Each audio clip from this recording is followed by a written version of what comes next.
नमस्तेस्तु भगवन् विश्वेश्वराय महादेवाय त्र्यम्बकाय त्रिपुरान्तकाय त्रिकाग्निकालाय कालाग्निरुद्राय नीलकण्ठाय मृत्युञ्जयाय सर्वेश्वराय सदाशिवाय श्रीमान् महादेवाय नमः।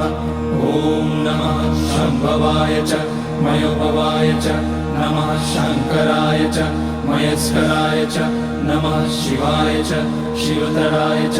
ॐ त्र्यम्बकं यजामहे सुगन्धिं पुष्टिवर्धनम् उर्वारुकमिव बन्धनान् मृत्योर्मुक्ष्यमामृतात्। नागेन्द्रहाराय त्रिलोचनाय